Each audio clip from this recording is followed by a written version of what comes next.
অবস্থা দৃষ্টি মনে হচ্ছে বিএনপির উপরে ভারত রীতিমতো ঝাঁপিয়ে পড়েছে। এটি শত্রুতার মনোভাব নিয়ে ঝাঁপিয়ে পড়া নয়। অতিরিক্ত উৎসাহ, অতিরিক্ত আনন্দ এবং কাঙ্ক্ষিত কারোর সঙ্গে বন্ধুত্ব করার যে দীর্ঘ বাসনা মানুষের থাকে এবং সেই বাসনা নিয়ে মানুষ যখন তার কাঙ্ক্ষিত মানুষকে সামনে পায়, তখন তাকে আলিঙ্গন করার জন্য, তাকে চুম্বন করার জন্য, তাকে গ্রহণ করার জন্য, তাকে বরণ করার জন্য মানুষের মধ্যে যে আদি খেতা দেখা দেয়, ভারতের কাছে ঠিক বর্তমানে বিএনপির যে গ্রহণযোগ্যতা ওইরকমই মনে হচ্ছে। আপনারা জানেন যে বেগম খালেদা জিয়া দীর্ঘদিন কারাগারে অসুস্থ ছিলেন। তার উপর জুলুম হয়েছে, অত্যাচার হয়েছে। বিএনপির পক্ষ থেকে সরকারের উপর, আওয়ামী লীগ সরকারের উপরে নানাভাবে আবেদন নিবেদন, দেশি বিদেশি চাপ দেওয়া হয়েছে যেন বেগম খালেদা জিয়ার একটু সুচিকিৎসার ব্যবস্থা করা হয়। কিন্তু ভারত সেই দিকে ভ্রুক্ষেপ করেনি। এমনকি তারা যদি শেখ হাসিনাকে বলতেন যে বেগম খালেদা জিয়াকে দিল্লিতে পাঠানো হোক, ভারতের কলকাতাতে চিকিৎসা করানো হোক, সেটাও তারা বলতে পারতেন এবং শেখ হাসিনা সেটা রিফিউজ করতে পারতেন না। কিন্তু ভারত এই কাজটি করেনি। তারা একেবারে চোখ বুজে অন্ধের মতো চারিদিকে সব দরজা বন্ধ করে দিয়ে কেবলই মাত্র আওয়ামী লীগের সঙ্গে তারা বন্ধুত্ব রক্ষা করেছে। এটা ভালো।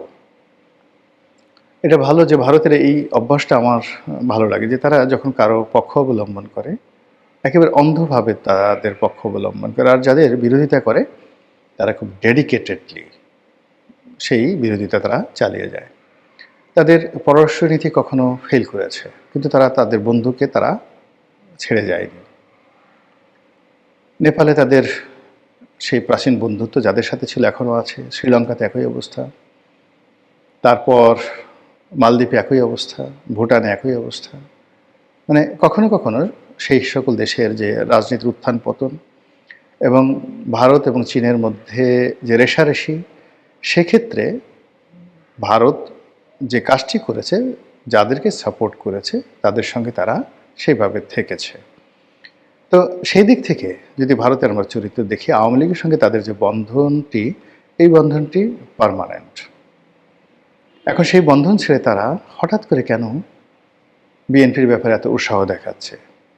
এটি কি আওয়ামী লীগকে ত্যাগ করে বিএনপিকে গ্রহণ করার, নাকি বিএনপিকে কনভিন্স করে তারপরে তার মাধ্যমে শেখ হাসিনাকে বাংলাদেশে প্রত্যাবর্তন করানো, তারপর আওয়ামী লীগের যে নিয়মতান্ত্রিক রাজনীতি, সেই রাজনীতিকে বৈধ করা এবং তাদেরকে সেই সুযোগ দেওয়া? এই কাজ করার জন্য কি তারা সেটা দেখাচ্ছে, নাকি গত 17টি মাসে তারা যেভাবে অপদস্থ হয়েছে, অপমানিত হয়েছে, লাঞ্ছিত হয়েছে ডক্টর মোহাম্মদ ইউনূস এবং তার সরকারের দ্বারা, যেভাবে ইসলামী ছাত্র শিবির থেকে শুরু করে প্যারিসে বসে বিএনপি এবং যাকে বলে জামাত, এদের চাইতেও সোশ্যাল মিডিয়াতে যারা খুব বেশি অ্যাক্টিভ, এ সকল ইউটিউবাররা যেভাবে ভারত বিরোধী প্রচারণা চালিয়েছে এবং যার ফলে ভারতীয় পণ্য বর্জনের ডাক এসেছে বারবার। ভারতীয় যারা লোকজন তারা এই দেশে কখনোই তারা নিরাপদ বোধ করেনি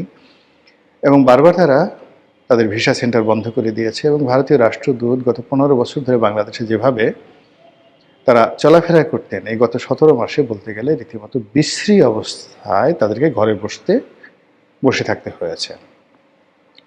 তো এই অবস্থার পর যখন একটা নির্বাচন হলো, সেই নির্বাচনে বিএনপি সংখ্যাগরিষ্ঠতা পেল এবং জনাব তারেক রহমান সাহেব একটি উল্লেখযোগ্য চরিত্রে তিনি আবির্ভূত হলেন দৃশ্যপটে।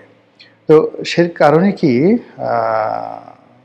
তারা এই যে দীর্ঘ অপমান ডক্টর মোহাম্মদ ইউনূস সরকারের দ্বারা, এরপর জনগণের মধ্যে ভারত যে বিরোধিতা, তার সঙ্গে সঙ্গে অর্থনৈতিক কর্মকাণ্ডে তারা যে বিপর্যস্ত অবস্থার মধ্যে পড়েছে, যেভাবে ভারতের সঙ্গে ব্যবসা বাণিজ্য, যাতায়াত, ট্রানজিট প্রায় সব কিছুতে একটা স্থবিরতা নেমে আসছে। এটা কেবল যে আমাদের ক্ষতি হয়েছে তা নয়, ভারতেরও কিন্তু মারাত্মক ক্ষয়ক্ষতি হয়েছে। তো সেই জায়গাতে বের হওয়ার জন্য তারা কি তারেক রহমান সাহেবকে গ্রহণ করতে চাচ্ছেন, বা বিএনপিকে খুব বেশি মাত্রায় তারা প্রিভিলেজ দিচ্ছেন?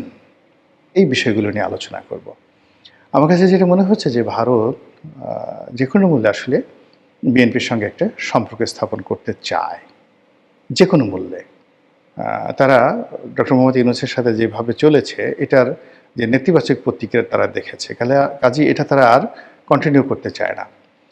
তো তারা ভারত যেটা চায় যে বিএনপির সঙ্গে তাদের একটা ভালো সম্পর্ক হোক, তারেক রহমান সাহেবের সাথে একটা ভালো সম্পর্ক হোক, এটা তাদের একটা ফার্স্ট প্রেফারেন্স।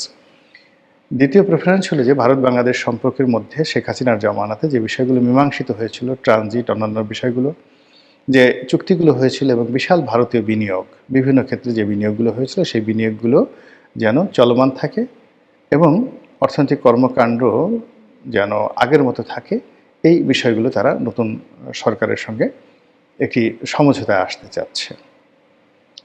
আর তৃতীয়ত হলো, সঙ্গতি কারণে তারা চাইবে যে বাংলাদেশে কোনো ইসলামিক শক্তি এখানে ক্ষমতায় না আসুক। তো যদি তারেক রহমান সাহেব এবং ভার্সেস জামাত, এই দুটো রাজনৈতিক শক্তি পরস্পরের সাথে প্রতিযোগিতা করতে থাকে, আওয়ামী লীগ যদি এখানে অনুপস্থিত থাকে, জাতীয় পার্টি তো ইন দি মিন টাইম নিজেদেরকে দুর্বল থেকে দুর্বলতর বানিয়ে এখন রীতিমতো মানে লাইলাতুল মানে কবরস্থান এই পর্যায়ে চলে গেছে, লাইলাতুল শ্মশান এই পর্যায়ে চলে গেছে, শ্মশানের রাত্রিতে চলে গেছে, কবরস্থানের রাত্রিতে, নিকোষ কালো কবরস্থানের রাত্রিতে চলে গেছে জাতীয় পার্টিতে। এবং আমি বুঝতে পারলাম না যে এইবার এত বিভক্তি, এত বিরূপ পরিস্থিতিতে জাতীয় পার্টির জনাব জি এম কাদের এবং তার যারা নেতৃবৃন্দ কেন এই ইলেকশনে গেলেন, কেন তাদের ইলেকশন করা দরকার, এই জিনিসটা আমি বুঝতে পারলাম না। এনিওয়ে, এখন জাতীয় পার্টির আবার নতুন করে দাঁড়ানো, আবার ঘুরে দাঁড়ানো, একত্র হওয়া, সব কিছু করা, it is very very tough, ভীষণ রকম টাফ। তো এনিওয়ে, যেটা বলছিলাম, তো সেই অবস্থাতে যেটা হচ্ছে যে দুটো রাজনৈতিক শক্তি, একটা হলো ইসলামিক শক্তি আর একটা হলো মানে জাতীয়তাবাদী শক্তি। তো জাতীয়তাবাদী শক্তি মানে বিএনপির নেতৃত্বে যে সকল দল এখন তাদের সাথে আছে, এই জোট যারা ধর্মের ব্যাপারে লিবারেল, গণতন্ত্রের ব্যাপারে যাদেরকে বলা হয় লিবারেল ডেমোক্রেটিক দল। আর এর এগেনস্টে জামাত, এনসিপি, 11 দল, তারা তো আছেই। তার সঙ্গে সঙ্গে যারা তাদেরকে ছেড়ে চলে গেছে, যেমন হেফাজত, তাবলিগ, তারপর চরমোনাই, অন্যান্য যে গ্রুপগুলো যারা একত্র হতে পারত বা হওয়ার চেষ্টা করেছিল এবং একবার তারা হয়েছিল, এই জোটটি খুব দ্রুত সিমেন্টেড হয়ে যাবে। উইদিন 2-3 মাসের মধ্যে সমস্ত ইসলামের শক্তিগুলো একত্র হবে এবং যে কোনো বিষয় নিয়ে তারা রাজপথে নামবে। এবং জনাব তারেক রহমান সাহেব যদি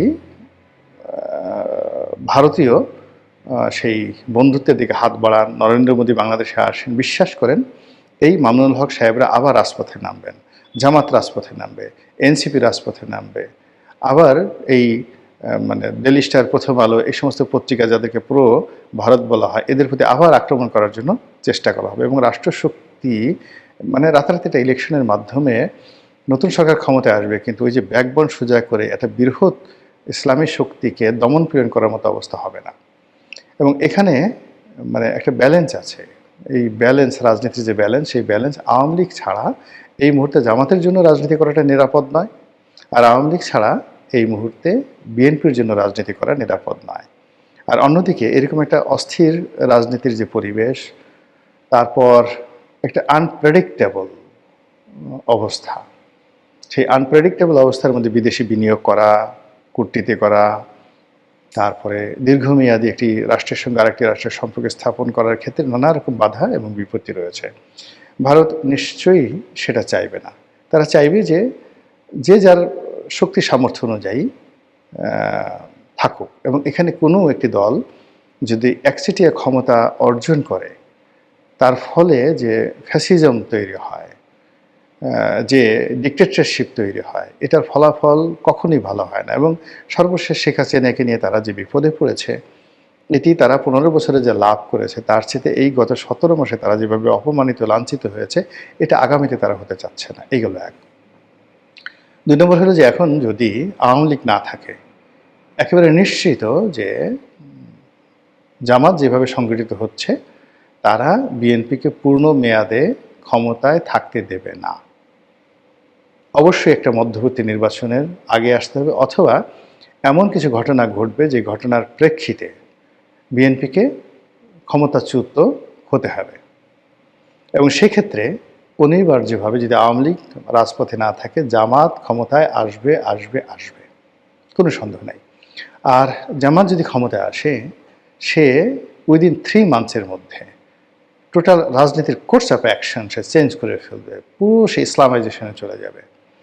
এবং এই বছর যে প্রচারগুলো এসেছে হিজাব নিয়ে, নারী নীতি নিয়ে, অন্যান্য যে বিষয়গুলো নিয়ে জামাত মিনমিন করেছে, বা যে বিষয়গুলো জামাত বলতে চেয়েছে কিন্তু সমালোচনার পরে আবার সেগুলো মিনিমাইজ করার চেষ্টা করেছে, এখন থেকে সেগুলো আর তারা করবে না। তারা যেটা বলবে, ইয়েস, আমরা যদি ক্ষমতায় আসি আমরা অবশ্যই সারিয়া আইন করব। আমরা যদি ক্ষমতায় আসি অবশ্যই সংখ্যাগরিষ্ঠ মুসলমান যারা রয়েছেন তাদেরকে পর্দা প্রথা পালন করতে হবে। যারা ভিন্ন ধর্ম হিন্দু রয়েছেন তারা তাদের ধর্ম মত অনুযায়ী চলবে, তাতে আমাদের কিছুই আসে যায় না। এবং রাস্তাঘাটে ইসলামিক অন্যান্য বড় বড় যে সকল রাষ্ট্র রয়েছে, সৌদি আরব, সেখানে নারীরা যেভাবে চলেন, ভিন্ন মতের নারীরা যেভাবে চলেন, আমাদের বাংলাদেশে সেভাবে চলবে না। এই কথাগুলো তারা একবার দেখবেন যে খুব দ্রুত তারা খোলামেলা এই কথাগুলো বলবে। বলার পরে কি হচ্ছে, এই যে 90% মুসলমান, প্রত্যেকটা পরিবারে কিন্তু যারা মুরব্বী তারা ভীষণ রকম বিরক্ত ছেলে মেয়েদের প্রতি। সারাদিন মোবাইল টিপে, মেয়েরা প্যান্ট পরে ঘুরে বেড়ায়, বয়ফ্রেন্ডদের সাথে যেখানে সেখানে শুয়ে থাকে, হোটেলে রাত কাটায়। এটা আসলে কোনো বাবা মা পছন্দ করে না। এমনকি যে বাবা মা যৌবনে নিজেরাই খারাপ ছিল, কিন্তু তারাও চাইবে না যে তাদের সন্তান সন্ততি এভাবে চলুক। তো সেক্ষেত্রে জামাত যখন এরকম একটা আহ্বান করবে যে আমাদের শতকরা 90% মুসলমানের দেশের ছেলেরা মেয়েরা যেভাবে অবাধ যৌনতা করে চলছে, আমরা এটা করতে দেব না। বাংলাদেশে অবাধ যৌনতা হবে না, বিয়ে থা করতে হবে। যেভাবে নেশা, মদ, গাঁজা চলছে, আমরা এর বিরুদ্ধে জিহাদ ঘোষণা করলাম। যারা মদ খাবে, জুয়া খেলবে, গাঁজা খাবে, তাদেরকে প্রকাশ্যে বেত্রাঘাত করা হবে। ইসলামে যেভাবে বিধান আছে ঠিক সেইভাবে করা হবে। বিশ্বাস করেন, সমস্ত বাবা মা সবাই পাগল হয়ে যাবে জামাতের জন্য, রীতিমতো পাগল হয়ে যাবে। এবং দেখেন যে এই আগামীতে যে সময়গুলো তারা পাবে, সেই সময়ের মধ্যে দেখবেন যে অনেক তরুণ যারা গাঁজা খেত, তারা এই জামাতের ভয়ে গাঁজা খাওয়া বন্ধ করে দেবে। অনেক দুর্নীতি যারা করতো তারা জামাতের ভয়ে দুর্নীতি করা বন্ধ করে দেবে। এই যে জামাতের যে 70টি আসন এনসিপি সহ, আপনি দেখবেন বিএনপির যে আসনগুলো, সেই আসনগুলোর চাইতে এই আসনের যারা সংসদ সদস্য তারা একটা উদাহরণ তৈরি করবেন। এবং সেই উদাহরণের ফলে কি হলো, ইসলামের প্রতি মানুষের আকর্ষণ বেড়ে যাবে, প্রবলভাবে বেড়ে যাবে। এরপরে জামাতের যে নেতৃবৃন্দ, এনসিপির যারা নেতৃবৃন্দ, যারা আপার হাউজে মেম্বার হবেন, তারা সেখানে ঘন্টার পর ঘন্টা কোরআন, হাদিস, ইজমা, মানে একটা ওয়াজের মাহফিল বানায় ফেলবেন আমাদের যে আপার হাউস, উচ্চকক্ষ সেখানে। এবং তাদের জামাতের লোকজন তারা ওইভাবে রিক্রুট করবে যারা ভালো বক্তা, অনলবর্ষী বক্তা, কোরআন জানে, হাদিস জানে, মহাভারত জানে। তো তার সাথে সাথে বিএনপির যারা লোকজন আছে তারা সেইভাবে দিতে পারবে না। ফলে দিন যত যাবে এইভাবে যত চলবে, জামাতের আধিপত্য বাড়তে থাকবে যদি আওয়ামী লীগ না থাকে। তো এই কাজটি যুগপৎভাবে তারেক রহমান সাহেব এবং নরেন্দ্র মোদী করার চেষ্টা করবে, এবং সেই চেষ্টা আসলে কতটা ফলপ্রসূ হয় সেটি দেখার বিষয়।